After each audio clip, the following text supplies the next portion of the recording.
तहरीक लब्बैक पाकिस्तान पर पाबंदी लगाने का फैसला। क्या माजी में भी तहरीक लब्बैक पाकिस्तान के ऊपर पाबंदी लगाने का सोचा जा चुका है? किस कानून के तहत तहरीक लब्बैक पाकिस्तान के ऊपर पाबंदी लगाई जा सकती है?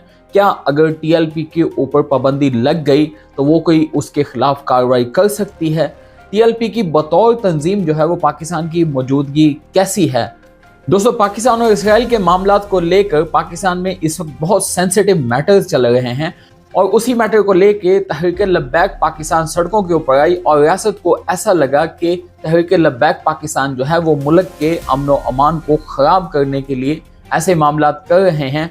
और फिर मुज़ाकरात की कोशिश हुई लेकिन मुज़ाकरात कामयाब नहीं हो सके और फिर उसके बाद मुल्क के अंदर जो है वो जो मामलात हुए वो आप सब लोगों को पता है कि क्या क्या मामलात हुए।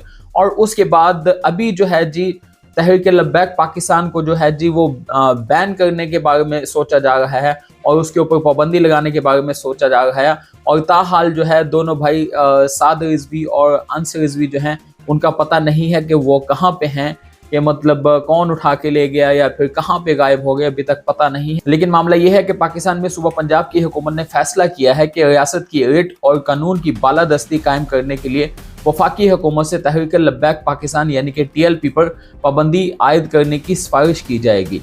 ये फैसला पंजाब की वज़ीर आला मरियम नवाज शरीफ की ज़ेर सदारत होने वाले अमन व अमान से मुतल्लक इजलास में लिया गया, जिसकी तफसीलात वज़ीर आला के ऑफिशियल व्हाट्सएप ग्रुप के जरिए शेयर की गई हैं। इस ज़मन में शेयर की गई तफसीलात के मुताबिक सूबे में नफरत अंगेज़ी, इश्तियाल अंगेज़ी और कानून शिकनी में मुलव्वस अफराद को फौरी गिरफ्तार किया जाएगा, जबकि पुलिस अफसरान की हलाकत और सरकारी अमलाक को नुकसान पहुँचाने वाले रहनुमाओं और कारकुनों के खिलाफ दहशत गर्दी की अदालतों में मुकदमात जो हैं वो चलाए जाएंगे। हुकूमत का कहना है कि टीएलपी, जिसका हुकूमत की जानिब से जारी एलामिया में इंतहा पसंद जमात कहकर हवाला दिया गया है कि की क़यादत को इंसदाद दहशत गर्दी एक्ट के 4th शेड्यूल में शामिल किया जाएगा, जबकि जमात की तमाम जायदादें और असासे जो हैं महकमा औकाफ के हवाले कर दिए जाएंगे। इसके अलावा टीएलपी के पोस्टर्स, बैनर्स और इश्तिहारात पर भी मुकम्मल पाबंदी होगी। हुकूमत का कहना है कि नफरत फैलाने वाले सोशल मीडिया अकाउंट्स बंद किए जाएंगे और जमात के तमाम बैंक अकाउंट्स जो हैं वो भी मुंजमद किए जाएंगे। अब बात करते हैं कि क्या माजी में भी टीएलपी के ऊपर पाबंदी लगाने की कोशिश की गई थी? तो जनाब, ये पहली मर्तबा नहीं हो रहा कि तहरीक लब्बैक के ऊपर पाबंदी लगाने की कोशिश की जा रही है। इससे पहले अप्रैल 2021 में तहरीक लब्बैक पाकिस्तान की जानिब से पुरतशद्दद मुजाहरों और एहतजाज के बाद उस वक्त की पाकिस्तान तहरीक इंसाफ की हुकूमत ने तंजीम पर 1997 के इंसदाद दहशत गर्दी कानून के तहत पाबंदी आयद कर दी थी और जमात की क़यादत पर अवाम को रियासत के खिलाफ उकसाने जैसे संगीन इल्ज़ामात जो है वो लगाए गए थे और मुकदमात जो है वो दर्ज किए गए थे। पीटीआई की हुकूमत ने टीएलपी के खिलाफ इंसदाद दहशत गर्दी के कानून 1997 के रूल्स 11 के तहत पाबंदी लगाई थी, जिसके लिए काबीना की मंजूरी दरकार होती है। उस वक्त की हुकूमत ने भी ये कदम पंजाब हुकूमत की सिफारिश के ऊपर उठाया था। उस वक्त के वफाकी वज़ीर दाखिला शेख रशीद ने टीएलपी का नाम कालादम तंजीमों की फहरिस्त में शामिल कर दिया था, जिसकी वजह से उस जमात के बैंक अकाउंट्स और असासे मुंजमद कर दिए गए थे। इसके अलावा इस जमात को बैरून मुल्क से मिलने वाली इमदाद से मुतल्लिका इदारों को हिदायत जो है वो जारी कर दी गई थी। तहम बाद तय पा जाने वाले एक मंसूबे के तहत उसी बरस नवंबर में हुकूमत ने तहरीक लब्बैक से पाबंदी जो है वो उठा दी थी। अब बात करते हैं कि हुकूमत किस कानून के तहत जो है टीएलपी के ऊपर पाबंदी लगा सकती है या फिर किसी जमात के ऊपर जो है वो पाबंदी लगा सकती है। वफाकी हुकूमत टीएलपी के खिलाफ इंसदाद दहशत गर्दी के कानून 1997 की शिक नंबर B11 के तहत पाबंदी जो है वो आयद कर सकती है। इसके अलावा वफाकी काबीना की मंजूरी ज़रूरी होती है, जबकि वजारत दाखिला को ये जिम्मेदारी सौंपी जाती है कि जिस जमात पर पाबंदी आयद करने की मंजूरी दी गई है उसके खिलाफ शवाहिद वगैरह इकट्ठे करके एक रेफरेंस सुप्रीम कोर्ट को भेजे।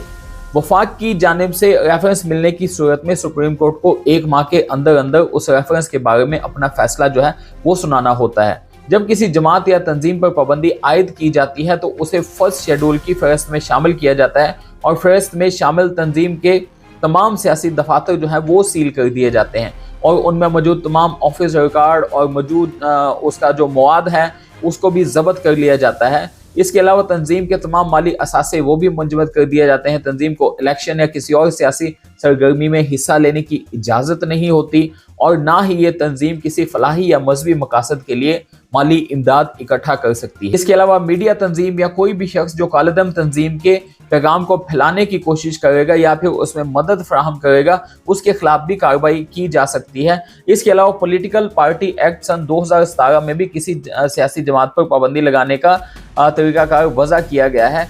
पाकिस्तान की तारीख में अब तक सिर्फ एक सियासी जमात नेशनल अवामी पार्टी पर जो है वो पाबंदी आयद की गई है। नेशनल अवामी पार्टी के नाम पर कायम होने वाली उस सियासी जमात पर साबिक वज़ीर आज़म जुल्फ़िकार अली भुट्टो के दौर में पाबंदी आयद की गई थी और उसके बाद से आज तक किसी भी सियासी जमात पर पाबंदी आयद करने के हवाले से रेफरेंस सुप्रीम कोर्ट में नहीं भेजा गया। आगे बात करते हैं कि अगर तहरीक लब्बैक के ऊपर पाबंदी लग जाती है तो वो क्या कर सकते हैं, उस पाबंदी के अगेंस्ट कोई रिट दायर कर सकते हैं या कुछ ऐसा कर सकते हैं। तो इस ज़माने में यह है कि अगर हुकूमत TLP पर पाबंदी आयद कर देती है तो जमात 30 दिन के अंदर अंदर उस फैसले के खिलाफ वजारत दाखिला में अपील दायर कर सकती है। तंजीम की उस अपील पर वजारत दाखिला की एक कमेटी जो है वो जायजा लेगी और अगर ये कमेटी भी अपील मुस्तरद कर देती है तो इस फैसले के 30 दिन के अंदर अंदर तहरीक लब्बैक पाकिस्तान हाई कोर्ट से भी रुजू कर सकती है। अब बात करते हैं कि तहरीक लब्बैक की बतौर तंजीम पाकिस्तान में मौजूदगी कैसी है, किस तनाजुर में इसे देखा जाता है। जनाब तहरीक लब्बैक पाकिस्तान की बुनियाद जो है 2017 में खादिम हुसैन रिजवी ने रखी थी। बरेलवी सोच के हामिल खादिम हुसैन रिजवी महकमा औकाफ की मुलाजमत करते थे और लाहौर की एक मस्जिद के खतीब थे। 2011 में जब पंजाब पुलिस के गार्ड मुमताज कादरी ने गवर्नर पंजाब सलमान तसीर को कत्ल किया तो उन्होंने मुमताज कादरी की खुलकर हमायत की, जिसके नतीजे में पंजाब के महकमा औकाफ ने उन्हें नौकरी से फारिग कर दिया। उसके बाद ना सिर्फ खादिम हुसैन रिजवी ने नामों से रसालत कानून और आइन की शिक 295C के तहफ़्फ़ुज़ के लिए तहरीक चलाई, बल्कि मुमताज कादरी की रिहाई के लिए भी सरगर्म रहे। जनवरी 2016 में मुमताज कादरी के हक में हुकूमती इजाज़त के बगैर अल्लामा इकबाल के मज़ार पर रैली का इनेकाद भी किया था उन्होंने। उसी धरने के इख्तिताम के ऊपर खादिम हुसैन रिजवी ने यह ऐलान किया था कि वो तहरीक लब्बैक पाकिस्तान या रसूलुल्लाह के नाम से बाकायदा मजहबी जमात की बुनियाद रखेंगे।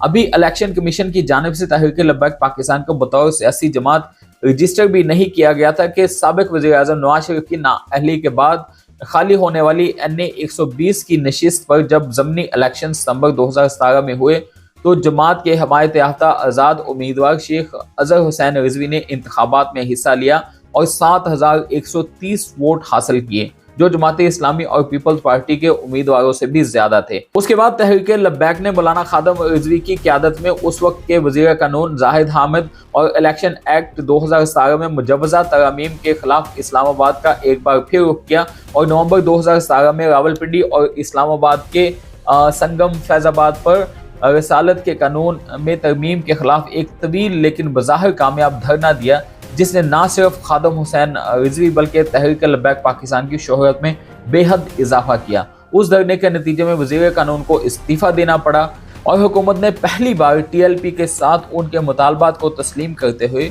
मुआहदा किया। तहरीक ने उस शोहरत से फ़ायदा उठाते हुए 2018 के आम इंतखाबात में चारों सूबों में अपने उम्मीदवार खड़े करने का ऐलान किया और कौमी और सूबाई असम्बली की नशिस्तों पर कुल 559 उम्मीदवार खड़े किए, जिनमें से 2 उम्मीदवार सिंध असम्बली की नशिस्तों पर कामयाब भी हुए, जबकि एक उम्मीदवार ने मखसूस नशिस्त हासिल की। कौमी असम्बली के इंतखाबात में उनकी जमात वोटों के एतबार से मुल्क में 5वीं बड़ी जमात थी और उन्हें 22 लाख से ज्यादा वोट मिले थे। खादिम हुसैन रिजवी की नवंबर 2020 में वफात के बाद उनकी जमात ने उनके बेटे साद रिजवी को तहरीक लब्बैक का नया सरबराह मुकर्रर किया। तहरीक लब्बैक पाकिस्तान जो है दूसरी सियासी जमातों की तरह सोशल मीडिया पर भी सरगर्म है।